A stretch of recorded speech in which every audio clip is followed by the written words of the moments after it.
I found out my girlfriend was in another country because her boarding pass synced to our shared iPad. That's it. That's how 6 years of my life cracked open at 2 in the morning while I was eating leftover pasta in my underwear, half asleep, watching some stupid documentary. She had told me she was spending the weekend with her parents. Her mom had supposedly been having health issues again, and honestly, I didn't question it. I even drove her to the train station myself on Friday morning before work. Kissed her goodbye. Told her to text me when she arrived. She texted exactly 43 minutes later. Made it. Love you. Normal. Completely normal. We built one of those quiet adult lives that stop looking romantic from the outside but feel safe when you're inside them. Shared rent. Shared routines. Shared grocery lists. We talked about buying a house next year. We had names picked out for future kids, which now makes me want to crawl out of my own skin. I trusted her in the most dangerous way possible, casually. Like betrayal was something that happened to dramatic people online, not to us. Looking back, the red flags were everywhere. I just kept repainting them a softer color in my head. About 8 months before everything exploded, she became weirdly protective of her phone. Not cartoonishly obvious, just subtle enough that I convinced myself I was imagining it. She started taking calls on the balcony, turning her screen away slightly, laughing at messages she wouldn't explain. At first I thought maybe she was planning something for my birthday. Then I thought maybe work stress. Then eventually I stopped thinking about it altogether because denial is incredibly comfortable when you love someone. Her name's Nina, by the way. She had this calmness about her that made you feel irrational whenever you questioned anything. If I asked why she seemed distant lately, she'd touch my arm gently and say, "You overthink when you're stressed." And she was right. I do overthink. So every instinct I had got buried under self-doubt. Meanwhile, she started traveling more for family visits. Her parents lived 3 hours away, so weekend disappearances weren't unusual. I never checked. Never called her mother. Never needed proof. That's the thing eating me alive now. She knew exactly how much trust one had in her. The night everything shifted, I wasn't even snooping. Our iPad sat on the kitchen counter because we mostly used it for recipes and Netflix. Her accounts were synced to it forever ago. Usually I ignored the notifications completely. But around 2 a.m., this airline confirmation popped up. At first I thought it was spam. Then I saw her full name. Flight from Vienna to Lisbon. 2 passengers. I actually laughed out loud at first because my brain refused to process it correctly. I remember staring at the screen thinking there had to be some explanation. Maybe old tickets. Maybe a cancelled trip. Maybe work. Then I noticed the departure date. That same Friday morning. The exact morning I drove her to the train station. My chest went cold so fast it physically hurt. I opened the email. I still hate myself for how desperate I felt reading it. Passenger 1 Nina. Passenger 2 Daniel Mercer. I knew Daniel. Co-worker. Married. Mid-40s. The kind of guy who wore expensive watches and acted overly friendly around everyone's girlfriends. Nina once told me he was harmless. I remember whispering, "No," to an empty kitchen over and over again like repetition could reverse reality. I didn't call her immediately. That's the part people judge me for when I tell this story in real life. But I genuinely think shock froze my nervous system. I sat there until sunrise staring at that stupid boarding pass while my mind assembled memories differently. Every late night at work. Every cancelled plan. Every sudden gym membership. Every argument where she accused me of being emotionally unavailable. It all rearranged itself into something uglier. By morning I convinced myself there still had to be another explanation. Maybe Daniel was traveling with multiple coworkers. Maybe she lied because she thought I'd get jealous. I called her around 9. She answered instantly. "Hey babe," she said casually. "I'm helping my mom clean out the garage. Can I call later?" I still remember every sound in the background because trauma burns details into your skull. Not a garage. Airport announcements. Rolling suitcases. People speaking Portuguese. I asked quietly, "Where are you?" Silence. Not confusion. Not surprise. Silence. Then she said very softly, "What do you mean?" That's when I knew. Not suspected. Knew. And honestly, I've never felt pain that sharp before or since that I asked her one question. "Are you with Daniel?" Another silence. Then she hung up. That was somehow worse than if she'd admitted it immediately. I called back 6 times. Straight to voicemail after the second attempt. Then my messages stopped delivering entirely. She blocked me while standing in another country with another man. I completely unraveled. People describe heartbreak poetically, but mine was ugly and physical. I threw up in the sink. My hands shook so badly I dropped a glass trying to pour water. I punched the refrigerator hard enough to bruise my knuckles because I needed something external to hurt more than my chest did. Then came humiliation. Pure humiliation. Because suddenly I felt stupid. Publicly stupid. Like everyone around me must have known except me. I texted her best friend, Ava, asking if Nina was okay. Ava replied 30 minutes later, "I think you two need to talk when she gets home." That sentence told me everything. Not, "What are you talking about?" Not confusion. Just damage control. I realized then this wasn't spontaneous. This had been happening long enough for other people to already know. She came home 4 days later. Not apologetic. Not emotional. Exhausted, mostly. I was sitting in the living room when she walked in dragging her suitcase behind her. The apartment smelled stale because I hadn't opened windows or cleaned or really functioned at all. She looked at me for maybe 3 seconds before saying, "You look terrible." That sentence still makes me sick. Not, "I'm sorry." Not, "We need to talk." Just observation. I asked if she loved him. She sat down slowly and rubbed her forehead before saying, "It's complicated." I laughed so hard I almost cried. Complicated is such a coward's word. People use it when they want the emotional depth of guilt without the accountability of honesty. I asked how long it had been happening. "About a year," she whispered. A year. An entire year of sleeping beside me while secretly building another relationship. I remember asking whether everyone knew. Her friends. Coworkers. She nodded slightly. Apparently I'd been the last person informed in my own relationship. Then she said the sentence that detonated whatever remained of me. "I never meant to hurt you." As if intention mattered after sustained deception. The details came out slowly, like poison leaking into water. Daniel wasn't leaving his wife. That was the first revelation. According to Nina, he kept promising he would eventually, but there was always another excuse. Kids. Finances. Timing. Family pressure. Classic affair nonsense. What destroyed me wasn't even that she cheated. It was realizing she had emotionally left me months before I discovered anything. She said she felt alive with him. That he listened more. That he made her feel desired again. Meanwhile, I'd been trying to fix a relationship she had already abandoned internally. I asked her why she stayed with me then.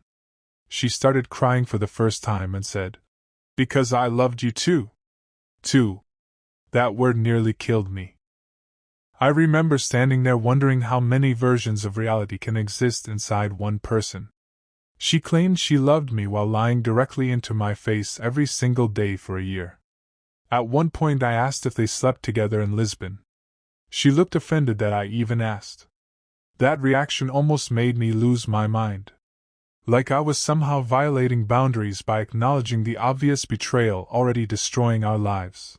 What complicated everything was that I still loved her. People think betrayal instantly turns love off like a switch, but for me it became this diseased version of itself. I hated her and wanted her to hold me at the exact same time. Some nights we screamed at each other for hours. Other nights we sat silently on opposite ends of the couch watching television like exhausted strangers pretending normalcy. She kept saying she was confused. I kept asking questions that only hurt me more. Did you tell him you loved him? Yes. Did you make fun of me together? No. Did his wife know? I don't think so. I became obsessed with details because my brain thought understanding would somehow reduce the pain. Instead, it amplified it. The worst moment came when she admitted Lisbon wasn't their first trip together. They'd gone to Prague 6 months earlier, while she told me she was attending a work conference. I actually remembered helping her pack for that trip. I remembered kissing her forehead before she left.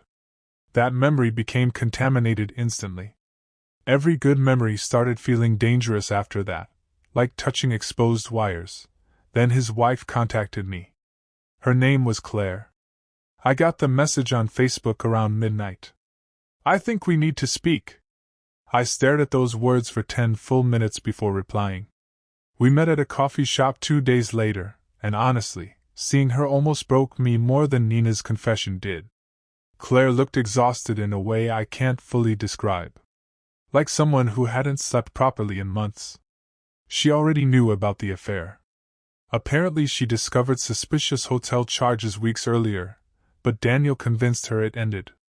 Meanwhile he was flying to Lisbon with my girlfriend. Claire showed me screenshots.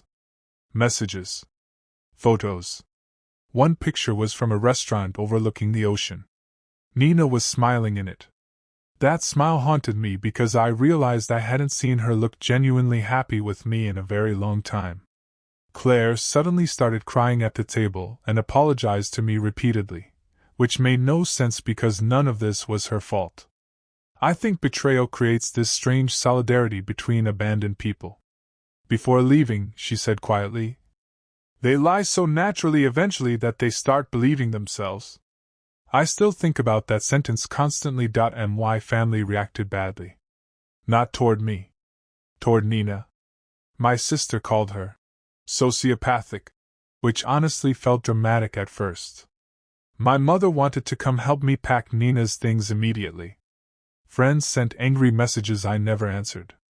But I couldn't fully join their outrage because part of me still saw Nina as the woman I loved.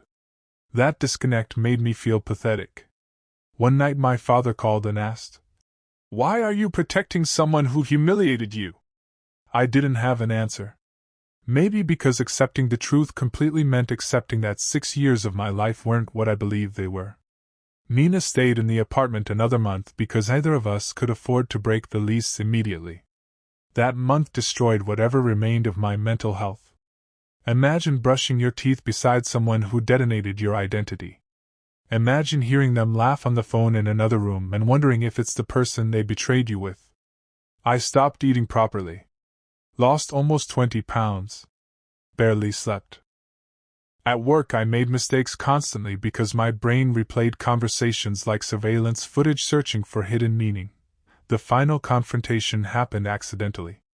Nina fell asleep on the couch one evening while her phone buzzed repeatedly on the table. I wasn't trying to invade her privacy anymore because honestly, what privacy remained at that point? But the screen lit up. Daniel. 3 missed calls. Then a text. "I told Claire I'm leaving. Please answer." Something inside me snapped. Not rage exactly. More like exhaustion finally collapsing into clarity. I woke Nina up and handed her the phone. She read the message, looked at me, and immediately started crying because she understood this was the moment everything became irreversible. I asked her very calmly, "If he leaves his wife, are you leaving me?" She whispered, "I think I already did."